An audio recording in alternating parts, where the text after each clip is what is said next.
Hello everyone, कैसे हैं आप सब। तो आज हम ड्रॉ करने वाले हैं रियलिस्टिक लिप्स विद स्माइल, और स्माइल के साथ साथ टीथ भी हैं। तो ये ड्राइंग होने वाली है टीथ एंड लिप्स बोथ, दोनों का ट्यूटोरियल है ये। तो ये जो ड्राइंग है, पूरी ड्राइंग ग्रेफाइट पेंसिल से बनने वाली है। इस वजह से पहले मैं आउटलाइन ड्रॉ करूँगी और उसके बाद इसको शेड करके दिखाऊँगी। तो ये कंप्लीट ग्रेफाइट आर्ट वर्क होने वाला है। तो ये रियल टाइम ड्राइंग नहीं है, क्योंकि ये ड्राइंग बनाने के लिए ना मेरे को 20 मिनट्स लग गए थे, और इतनी लंबी वीडियो तो अपलोड कर नहीं सकती क्योंकि कोई वॉच नहीं करेगा। तो इसीलिए स्पीड इसकी थोड़ी सी बढ़ाई हुई है, बट ज़्यादा नहीं बढ़ाई। आप लोग आराम से सीख सकते हो। तो सबसे पहले लाइटली आउटलाइन ड्रॉ कर लेनी है। अब अपने हिसाब से देख सकते हो आपको कितना बड़ा ड्रॉ करना है, कितना छोटा ड्रॉ करना है। तो ड्राइंग की जो साइज़ है वो आप अपने हिसाब से रख सकते हो। मैं थोड़ा सा बड़ा ड्रॉ कर रही हूँ क्योंकि मुझे आपको समझाना है, इस वजह से अच्छे से डिटेल्स भी दिखनी ज़रूरी हैं। तो इसीलिए मैं थोड़ी से बड़े टीथ और जो माउथ है वो ड्रॉ कर रही हूँ। इस ड्राइंग में मैंने यूज़ किया है फ्री हैंड टेक्निक, और आप चाहें तो ग्रिड मेथड का भी यूज़ कर सकते हैं। उससे बहुत जल्दी ड्राइंग होती है और रियल भी काफ़ी आसानी से आप ड्रॉ कर सकते हैं। तो अगर आपके पास टाइम की कमी है तो आप यूज़ कर सकते हैं ग्रिड मेथड, बट अगर आप प्रैक्टिस कर रहे हैं तो आप फ्री हैंड से ही ट्राई कीजिए ड्राइंग करना। तो यहाँ पे जो पहला स्टेप मैं कर रही हूँ वो है कि मैं ड्रॉ कर रही हूँ आउटलाइन अपनी नॉर्मल पेंसिल से, वो भी काफ़ी हल्के हाथों से पेंसिल का यूज़ कर रही हूँ। ज़्यादा टाइटली नहीं यूज़ करी पेंसिल, क्योंकि फिर इरेज मुश्किल से होता है अगर इरेज करना पड़ जाए। तो क्योंकि मेरी ऑब्जर्वेशन ठीक है फ्री हैंड टेक्निक की वजह से, क्योंकि मैंने काफ़ी ज़्यादा फ्री हैंड से ही ड्रॉ करती हूँ, तो इसलिए मैं इस तरीके से ड्रॉ कर पा रही हूँ। तो अगर आप लोग प्रैक्टिस करते रहोगे फ्री हैंड की, तो आप लोग भी ऐसे ही ड्रॉ कर पाओगे विदाउट एनी मेजरमेंट। तो बेसिकली जब आपकी आउटलाइन ड्राइंग कंप्लीट हो जाए, उसके बाद आपने लेनी है एक HB पेंसिल। मैं ले रही हूँ 2B पेंसिल, और यहाँ पर हल्के हाथों से शेडिंग स्टार्ट कर देनी है। तो जो फर्स्ट लेयर का अप्लाई कर रहे हो ना, थोड़े हल्के हाथों से करना है, क्योंकि ये सॉफ्ट पेंसिल है, 2B है। इसके बाद हम 4B 6B का भी यूज़ कर लेंगे कहीं कहीं पर, ठीक है। तो इसलिए इसको आप हल्के हाथों से करोगे तो ज़्यादा सही रहेगा। बस आपको शेड करना है अपनी रेफरेंस पिक्चर को देखते हुए।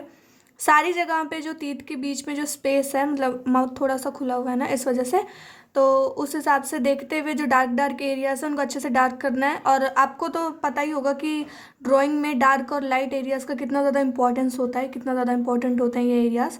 तो इनको अच्छे से आपको हाईलाइट करने हैं। जहाँ पर आपको लगे कि कुछ वाइट स्पेसेस हैं, तो वहाँ पर आप अपनी पेंसिल को और लाइटली अप्लाई कीजिए। ये नहीं है कि उसको आप वाइट छोड़ दें, नहीं, वाइट नहीं छोड़ना, बट और हल्के हाथ से आपको पेंसिल का यूज़ करना है, और इसी तरह करते करते शेडिंग कर देनी है। Leave me, baby, don't wanna fall again. This just hurt me. Just think about it. But you hold me like you don't wanna break. I need some space. Just think about it.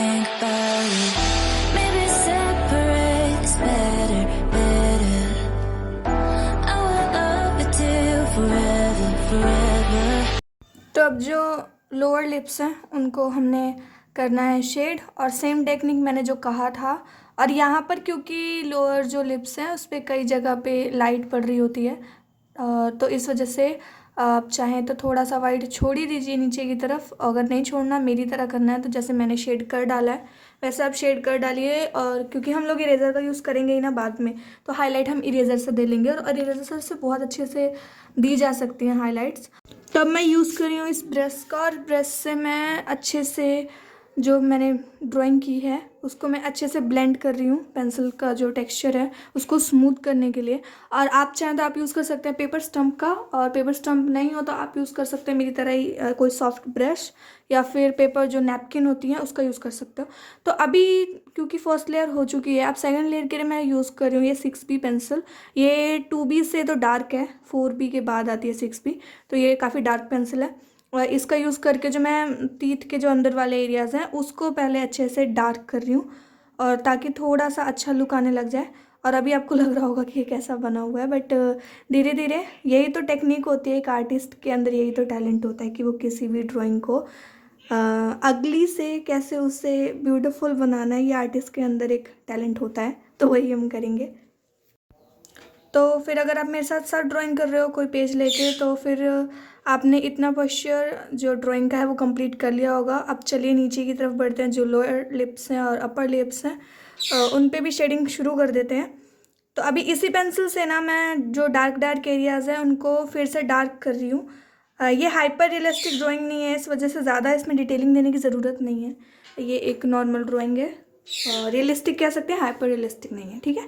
तो ज़्यादा कुछ मेहनत करने की ज़रूरत नहीं है, आपने बस एक जो डायरेक्शन होती है उस डायरेक्शन में आपको शेडिंग करनी है। डायरेक्शन मेंटेन रखिएगा, बस यही चीज़ होती है जो करनी होती है। तो अभी मैं इस पेंसिल से थोड़े जो लिप्स में ड्राई एरियाज़ हैं उनको हाईलाइट कर रही हूँ, थोड़ा थोड़ा सा ब्लैक कर रही हूँ। लिप्स में ये होता ही है, तो बस आपने भी वही करना है। और अब तीत के पास वाले एरियाज़ को फिर से इस पेंसिल से भी शेड कर रही हूँ, इस पेंसिल से भी उन्हें थोड़ा डार्क कर रही हूँ और थोड़ा लाइटली शेड कर रही हूँ जहाँ पर मुझे लाइट लग रहा है कि जहाँ पर लाइट एरियाज़ हैं। Leave me, baby, don't wanna fall again. This just hurt me. Just think about it, but you hold.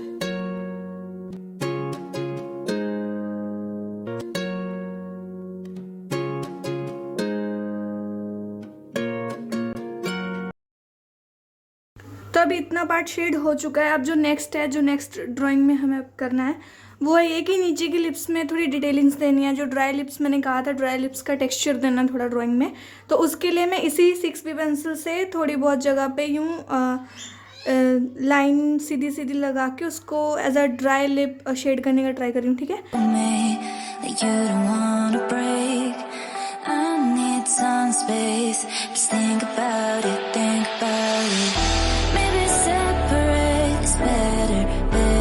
अब यहाँ से स्टार्ट करेंगे यूज़ करना 10B पेंसिल। 10B जो सबसे ज़्यादा डार्क होती है HB पेंसिल्स में, 10B का यूज़ करके, क्योंकि आप देख ही रहे हो कि अंदर वाला जो पार्ट है, माउथ के अंदर वाला, टीथ के अंदर वाला पार्ट बिल्कुल ही ब्लैक है। सो क्योंकि चारकोल का यूज़ करना नहीं है, ये ग्रेफाइट पेंसिल से ही पूरा आर्ट वर्क जो भी है तैयार करना था, इस वजह से जो 10B पेंसिल है उसको लेके मैंने आराम से इसको शेड करना शुरू कर दिया है। और मुझे पता है कि पिक्चर क्वालिटी काफ़ी लो है, क्योंकि जिस फ़ोन से मैंने शूट किया है वो फ़ोन थोड़ा ओल्ड कंपनी का है और उसके जो वीडियो कैमरा क्वालिटी है वो ज़्यादा अच्छी नहीं है। तो सॉरी, क्वालिटी उतनी अच्छी नहीं दे पा रही, बट जल्दी ही मैं किसी और फ़ोन से शूट करके आपके लिए न्यू ड्राइंग लेके आऊँगी। तो अभी इसी से एडजस्ट कर लीजिए। और अब दोबारा से सॉफ्ट टेक्सचर देने के लिए मैंने इसको शेड कर दिया है ब्रश से।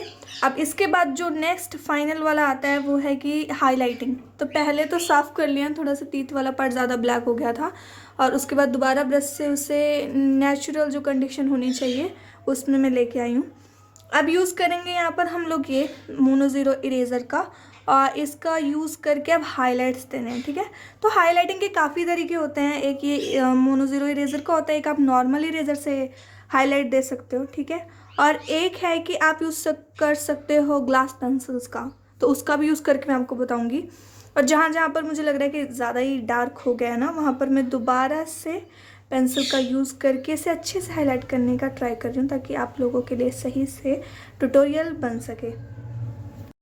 तो एक सवाल ना काफ़ी ज़्यादा जो आर्ट बना रहे होते हैं बच्चे, उनके मन में आता है, क्योंकि मेरे से काफ़ी ज़्यादा ये सवाल मेरे घर के आसपास पूछे जाते हैं, जो बच्चे मेरी ड्राइंग करते हुए देखते हैं कि दीदी ड्राइंग करने के लिए अच्छा पेपर कौन सा है। तो ये सवाल उनका होता है। तो ये सवाल मुझे लगा आपका भी होगा जो ये ड्राइंग देख रहे हो। तो आपके भी सवालों के जवाब के लिए जल्दी ही एक रिव्यू वीडियो आएगी, जिसमें मैं बताऊंगी कि एक चीप ड्राइंग पेपर और एक्सपेंसिव जो ड्राइंग पेपर है उसमें फ़र्क क्या है, और आपको एज अ बिगनर कौन सा पेज लेना चाहिए जिसमें आप स्केचिंग बहुत अच्छे से कर सकें। तो प्लीज़ अगर आप मेरे चैनल को सब्सक्राइब करेंगे तभी आप आगे की वीडियोस देख पाएंगे। तो subscribe to my channel and also hit the bell icon, उसके बिना तो आपको नोटिफिकेशन ही नहीं आने वाले। तो बातें करते करते drawing is ready.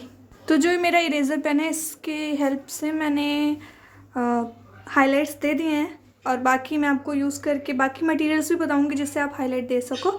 Thank you.